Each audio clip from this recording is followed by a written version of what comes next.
Welcome to the City Forum podcast, recorded as part of the City Forum Intelligent Defence series.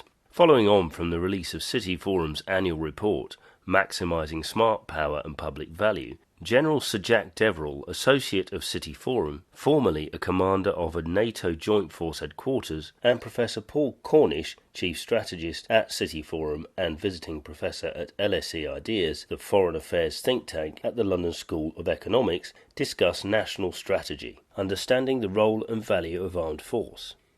If you'd like to order a copy of the report and find out more, please visit www.cityforum.co.uk. This conversation on national strategy and understanding the role and value of armed force coincides with the publication of Maximising Smart Power and Public Value, the latest report by City Forum in its Intelligent Defence series.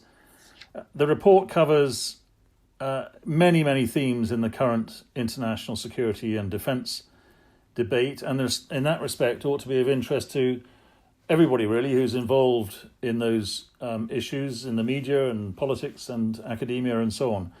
But it should be of a special interest to those who are to be involved in the impending UK National Security and Defence Review. It is often thought that the first duty of the state is to protect its citizens, and it has been seen as best achieved by defending the interests of those citizens.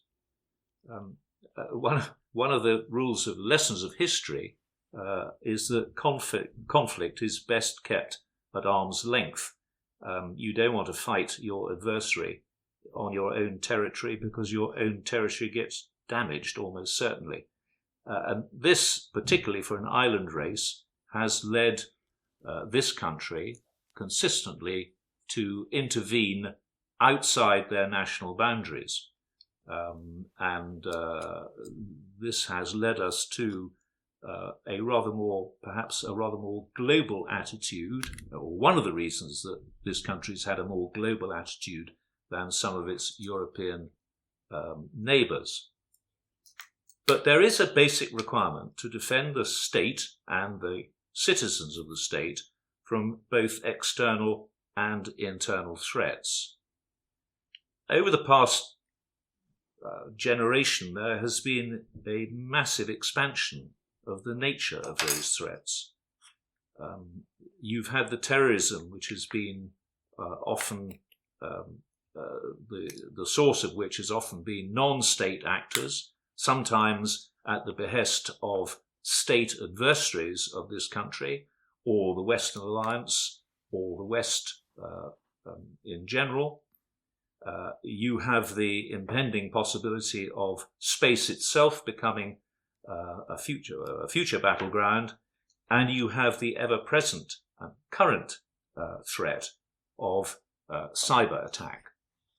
And that cyber attack, of course, interestingly enough, is often focused not on military or state infrastructure, but on that which supports it, the financial system, interference in elections, interference in government decision-making, manipulation of special focus and special interest groups to the benefit of adversaries, or merely to the detriment of our governmental systems. Defending, of course, normally implies some form of offensive action, because part of the formula to maintain the security of your citizens and your interests and your country, the geographical element of your country, is deterrence, which protection itself may not achieve. Some form of sanction is always there, inherent in our capability to wage offensive action. So the importance of deterrent remains crucial. We see this, of course, with things like our nuclear deterrent. But what about cyber?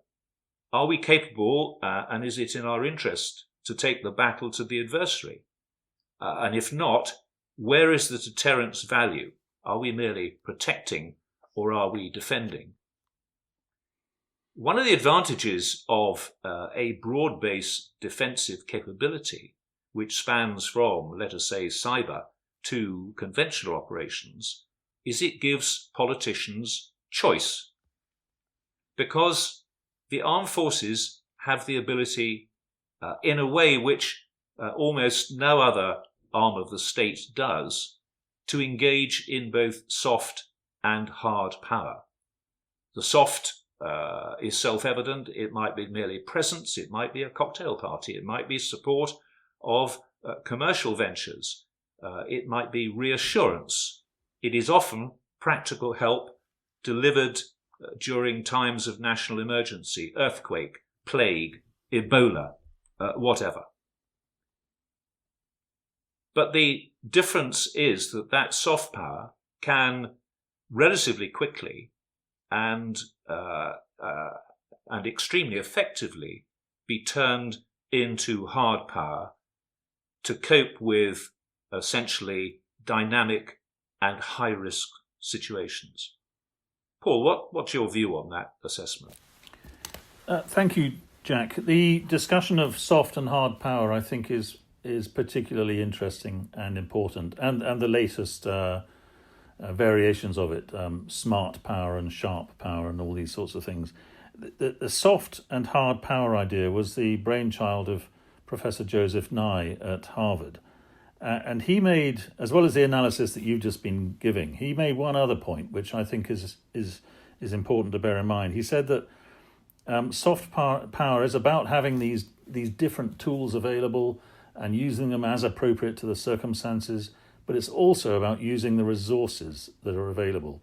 And I think this is a key point.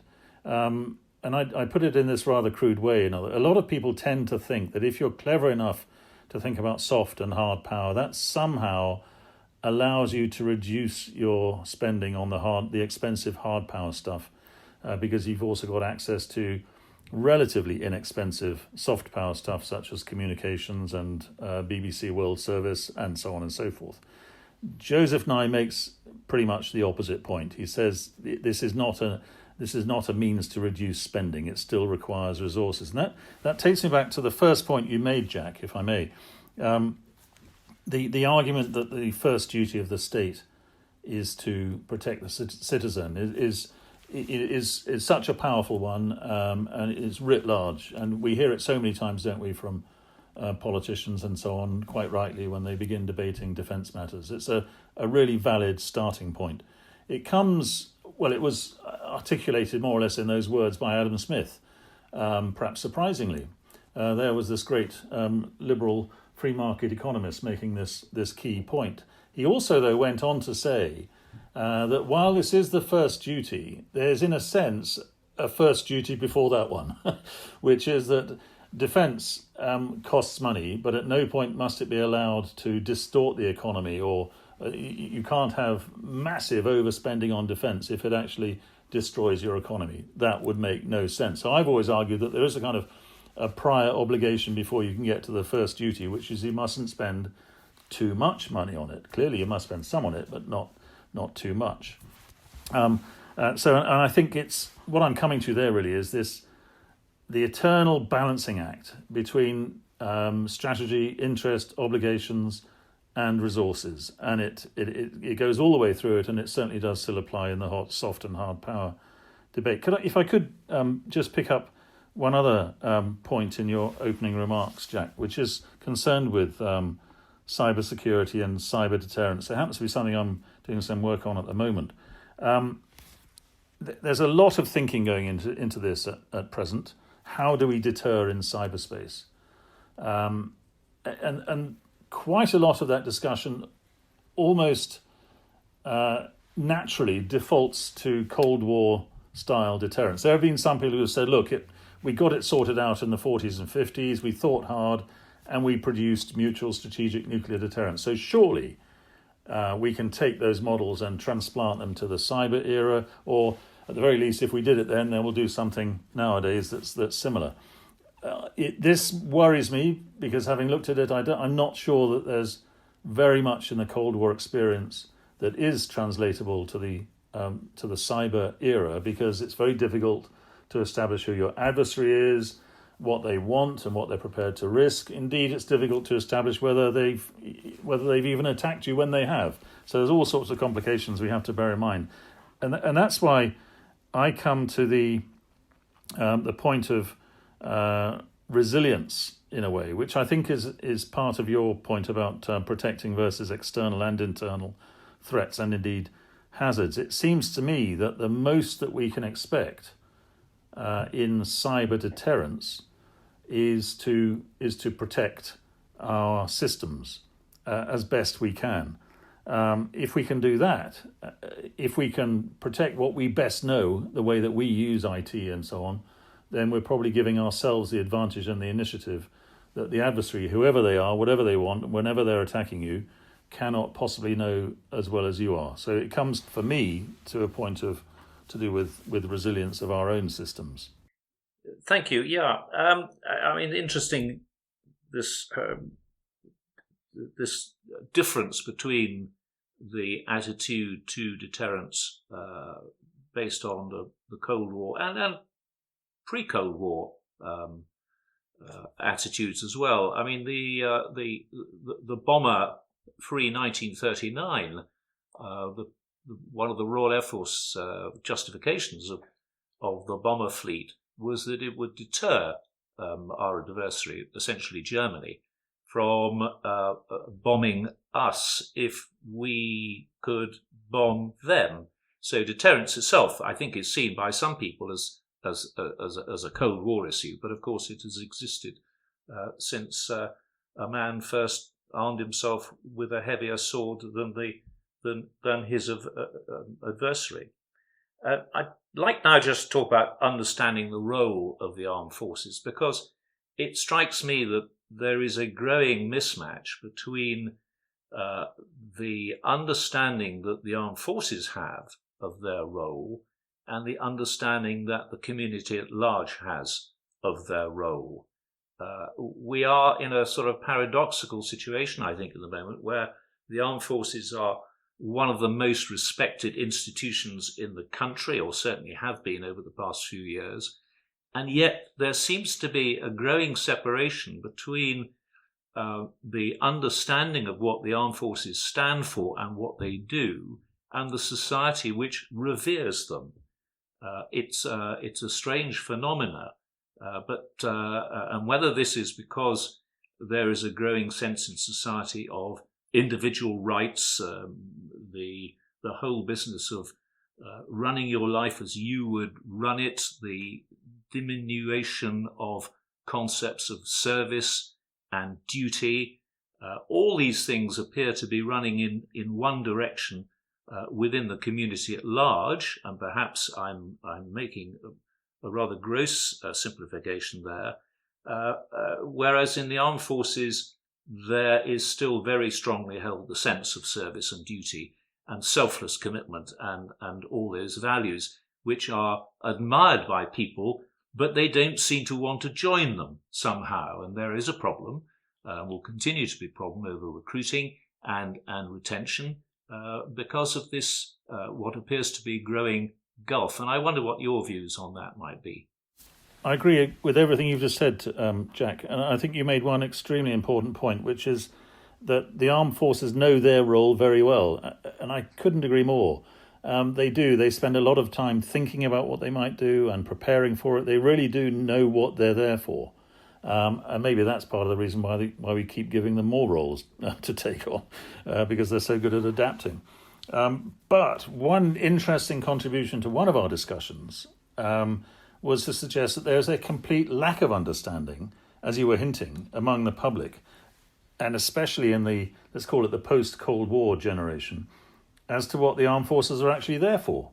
Now, if that's even half true, then it would seem that the defensive view that's about to happen might be proceeding on a massive and very unreliable assumption that people understand what this is all about.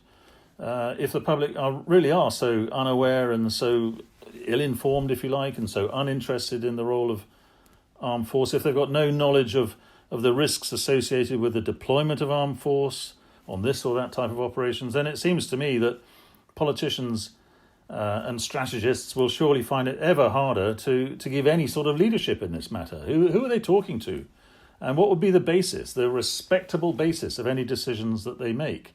And this leads me to another question, which is included in the report, which is to ask how confident we can be that the UK has, in quotes, the will to fight. A rather straightforward, if not rather brutal question, but it's a really important one to ask. Does the UK have the will to fight?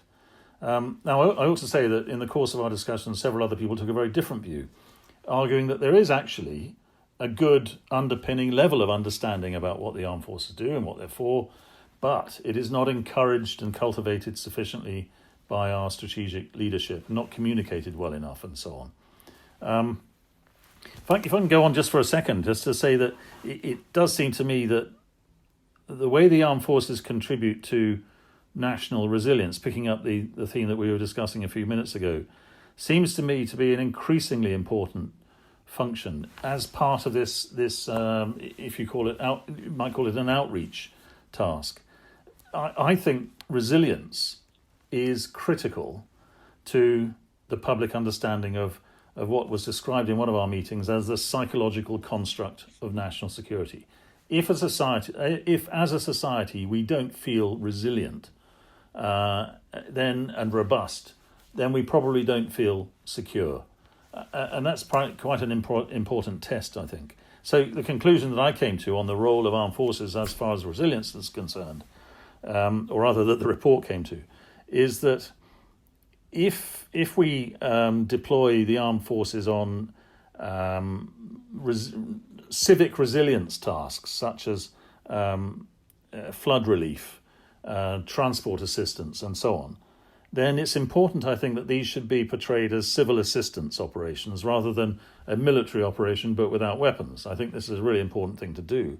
But by the same token, what must be done at the same time, very usefully, very positively, is to show that the military skills, and right down to very low levels, very low. You'll know far better than I do, Jack, just how good 21-year-old young soldiers are at assessment, at planning and at communication, and indeed as being part of a command and control system.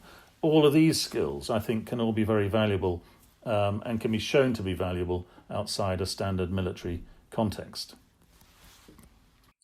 I think what is fascinating there is the points you've just touched on, and I recall the extraordinary response of the public to the soldiers who were at very short notice put on security duty at the Olympics, something which was created, as we will remember, because the commercial firm had failed to deliver that which they had said they would deliver, and soldiers were called up at very short notice. And the relationship between the soldiers and the crowd, and remember that crowd was an international crowd, was quite extraordinary.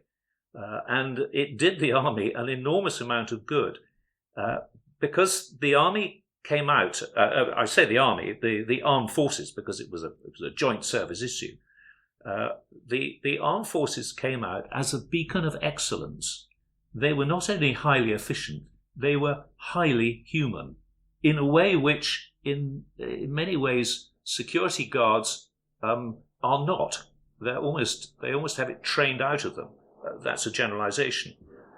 John Keegan famously said once that which kept the British Army honest was its intense local links. This was many years ago, he said it.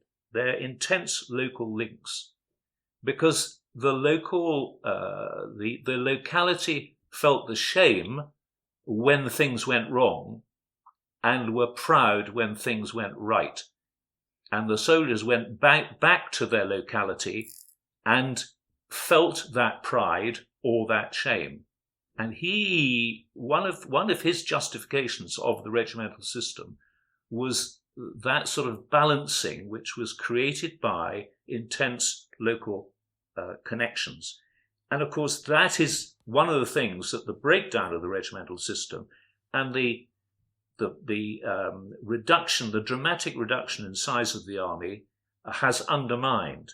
The army in particular has not helped itself by going into the super garrisons for very sensible administrative and financial reasons.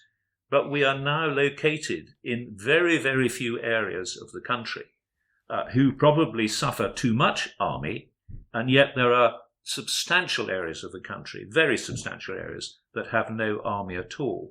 And I think that helps or doesn't help because it tends to confirm in people's view that the army is something that strange people do.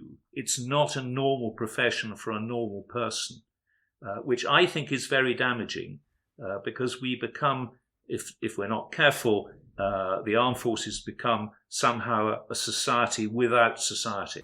So we're making it harder and harder for the public to both to understand what the armed forces do and therefore to value what they do. And that leads me to one more thought, if I may, Jack, which is this idea of how we assess the value of the armed forces. It was a theme that went right the way through our discussions last year. And it seems to me that we can discuss value in two main ways. We can think about the return on investment, or we can take a value engineering approach and say it's all about the ratio of function to cost and so on. But we also think of value in terms of esteem, as you've been saying. It does seem to me that, if you like, the accountancy approach, the actuarial approach on the one hand, and the emotional approach on the other hand, are very closely linked. And in that regard, our report actually concludes in I think a fairly positive way. I wouldn't say it's quite optimistic, insofar as it argues that the government does have the means to improve the quality of the public discussion of and understanding of defence. One of our contributors said that defence and security have become a niche area in public policy. Niche for the public, niche for Parliament, and so on. But there is a strong public appetite for high-quality information and debate on all these matters of defence and security. There is a thirst for more information, and especially on the judgments that have underpinned whatever the strategic preparations and decisions are. Give us more information. We're not completely resistant to it.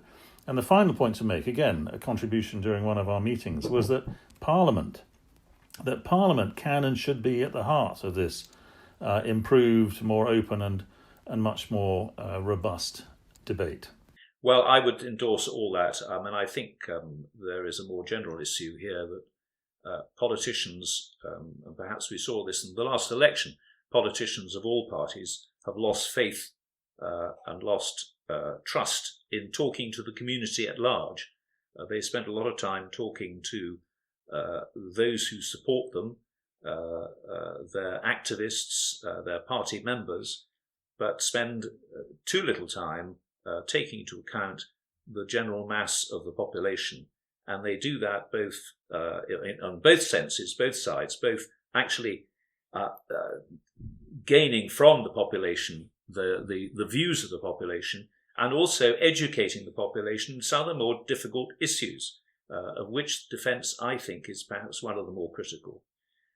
So there is a big delta here between the values as we understand of the armed forces and the understanding in society, and therefore the justification of the existence of those armed forces, apart from a rather sentimental view that there are people doing something that I wouldn't like to do.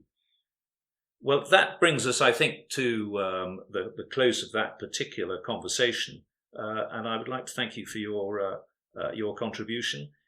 It is almost without doubt a rather nebulous subject to try and get people to understand the role and value, particularly if the roles themselves are perhaps not well articulated by politicians and sometimes, I'm afraid, not well articulated by members of the armed forces.